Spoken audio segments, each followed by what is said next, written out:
Now we're going to talk a little bit about tornado packs. We have had our first full year of serving tornado packs to kids, and assuming you all know what tornado packs are, I will just briefly reiterate that every week during the school year, we pack bags of food. We have 4 to 5 items of food. We try to have a drink and a protein. Oh, what other things do we have? Mac and cheese pretty much every week. Things that young children are able to. Do you want to get the light for here too? The spotlights would be really good to turn off. Okay. Anyway, we pack these bags every week and take them to the elementary school and to the for Head Start and for preschool. So we have about approximately 340 kids who get food for the weekends, because there is a great amount of poverty and kids who go home over the weekend and don't have food to eat. So we have been doing that now for a year and a half, and so today we'll just share with you a little bit about how things are going. I'm going to come down here so I can see where we're at. Okay, David. The Bible says in Matthew 25, "Lord, when was it that we saw you hungry and gave you food, or thirsty and gave you something to drink? Truly I tell you, just as you did it to one of the least of these, you did it to me." That is a call for us to feed and care for those who need it. A couple more scriptures in Proverbs. "Those who are generous are blessed, for they share their bread with the poor." And then, of course, the famous line about children, "Let the little children come to me," Jesus said. "Do not stop them, for it is to such as these that the kingdom of heaven belongs." So we are serving children, which is so important.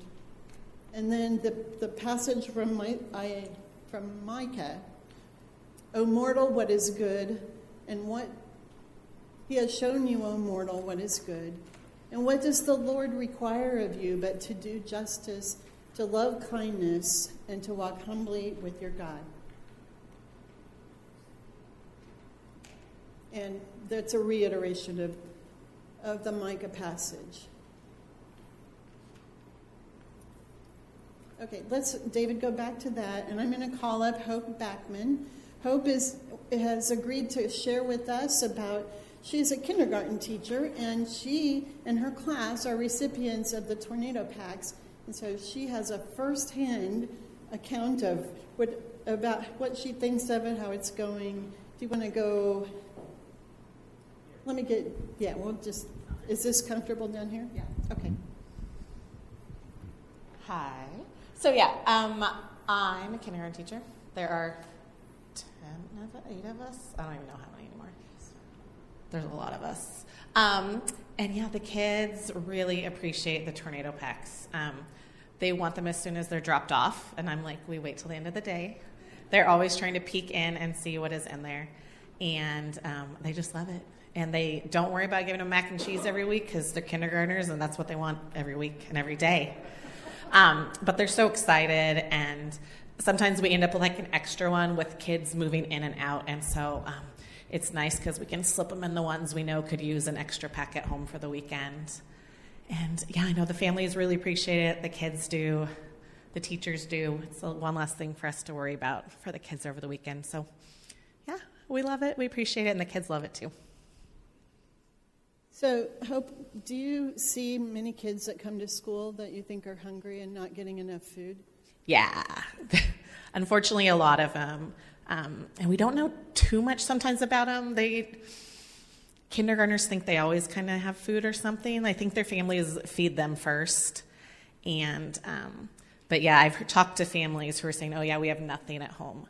And so, they're just eating a lot of Spam and rice. So being able to give them something different.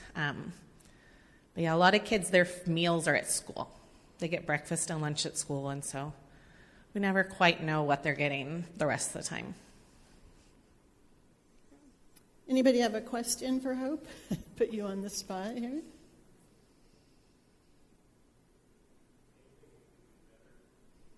Anything we could do better?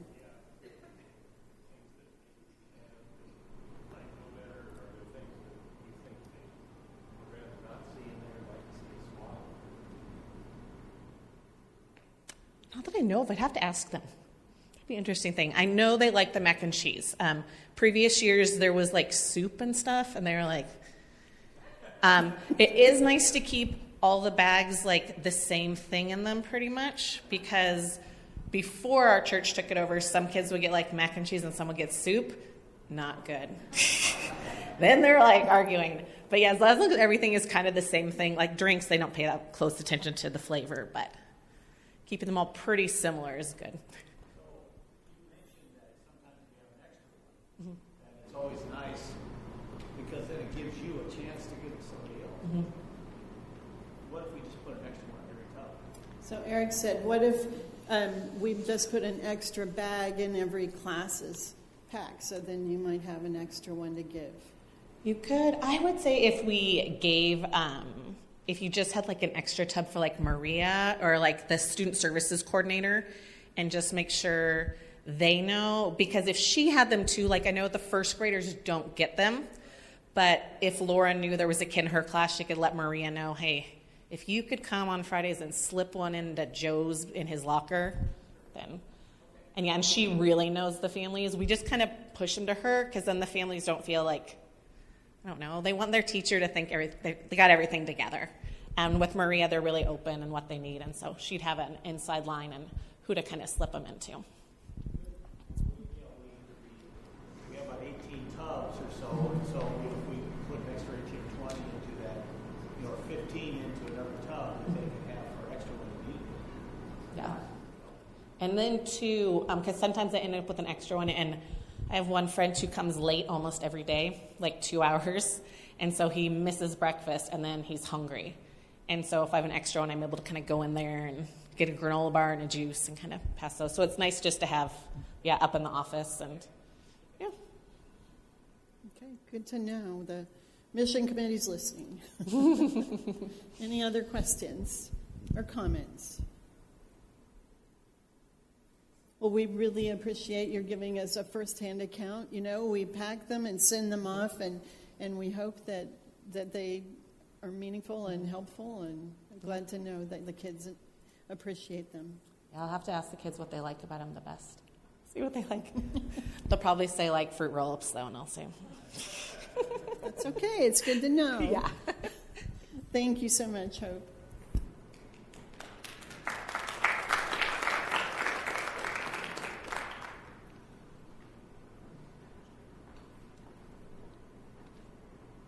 So, why not the members of the mission committee come up here? There's not too much more. Vince and Pat,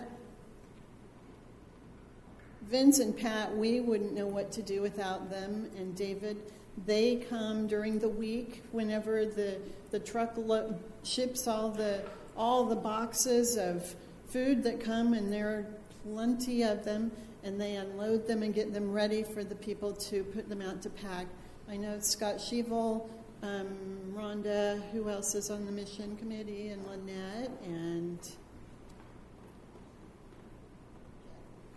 Kathy.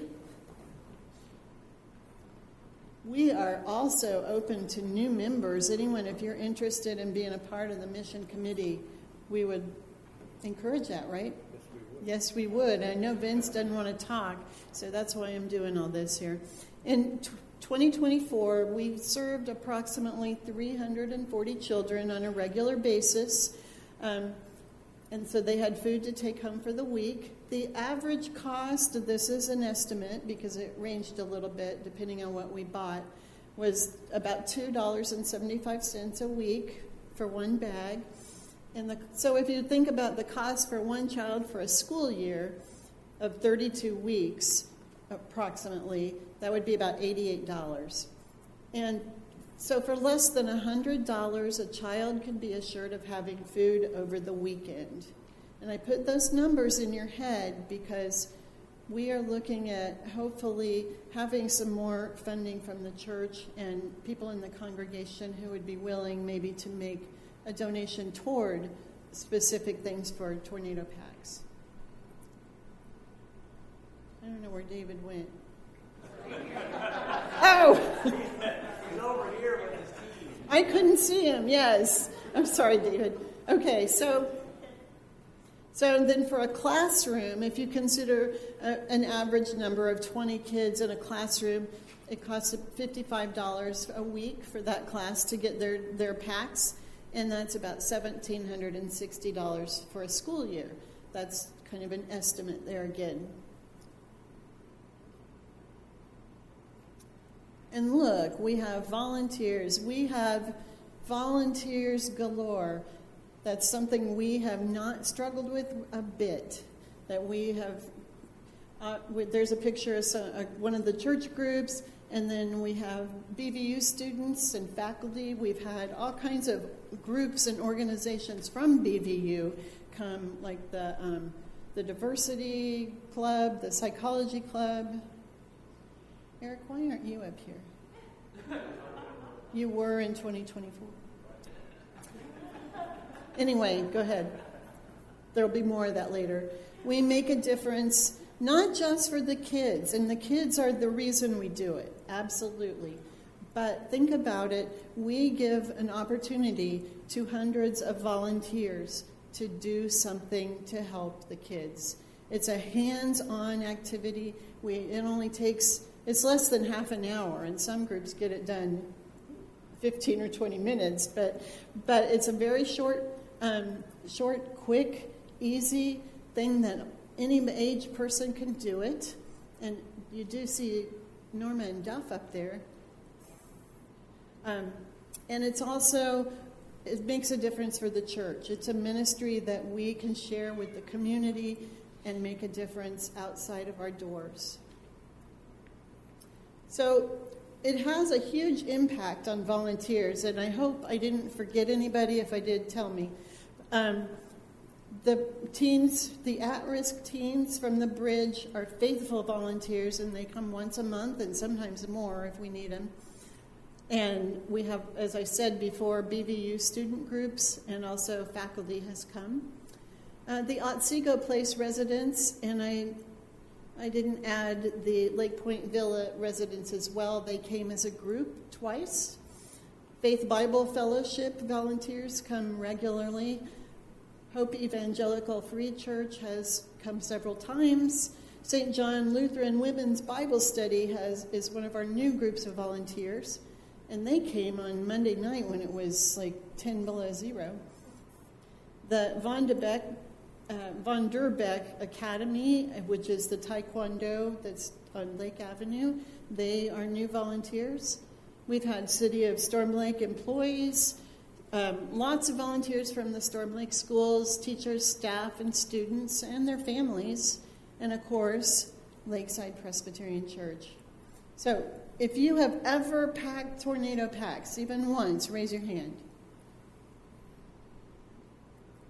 Almost everybody. That is awesome. There's not very many ministries that we could do that would really include that anybody could participate in. We have received grants. We received $3,000 from the Prospect Hill Presbytery last year, $1,000 from Farm Bureau. When the Episcopal Church turned this over to us, we got their startup money. It was a few $1,000s. We've had donations from outside the church. I don't have these numbers, sorry. But the majority of the costs are funded by Lakeside Presbyterian. And it's really fun. Right, Bruce and Al? And you see the kids having fun too. So what's God calling us to do? We're touching hundreds of lives every week. It's a way to give back. All ages can participate from 3 up to 95. It's easy to do. It promotes relationships. We've made friendships with a lot of people outside of our congregation. It gives you a sense of accomplishment and feeling like you're doing something, making a difference. And it's fun. Here's a picture of Otsego Place in Lake Point Villa, just to give you an idea that you don't have to be a kid to be able to run around the tables. They don't run, but and you see Mardell McVinney right there.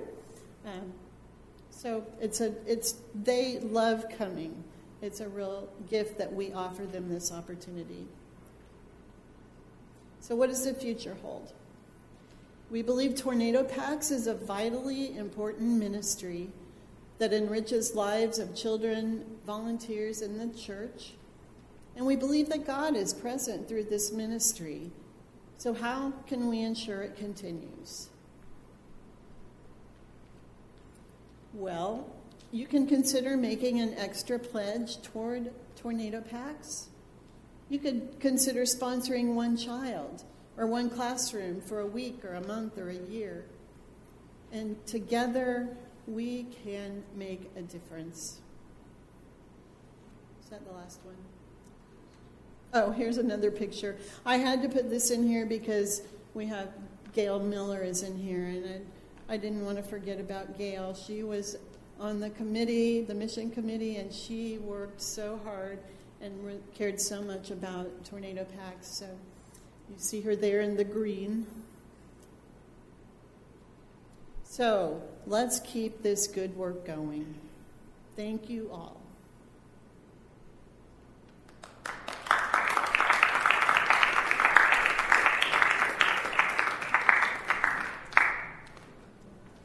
Do we have any questions or comments about the Tornado Packs? One more thing. It was really good that we got one. There were like toothbrushes and toothpaste in there. You like that? And we have like a potential crisis. Right, we do. The only thing is put a note on top next time for the teachers saying they're in there because we don't look really close.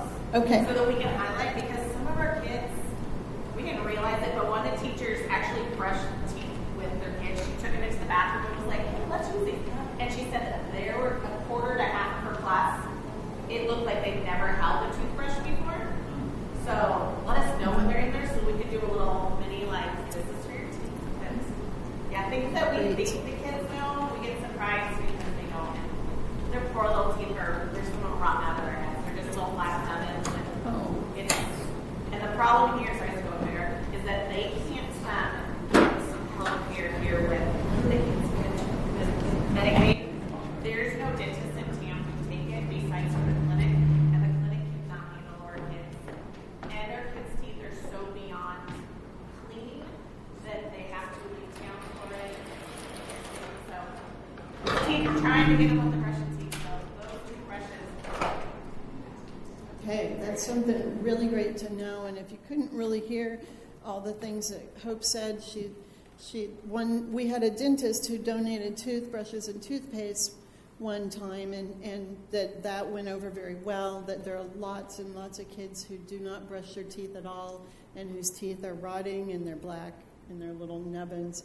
So that's something we will see if we can do more often, and we'll let the teachers know. Any other questions or comments? You can always talk to any of the Mission Commission people if you have ideas or questions as well.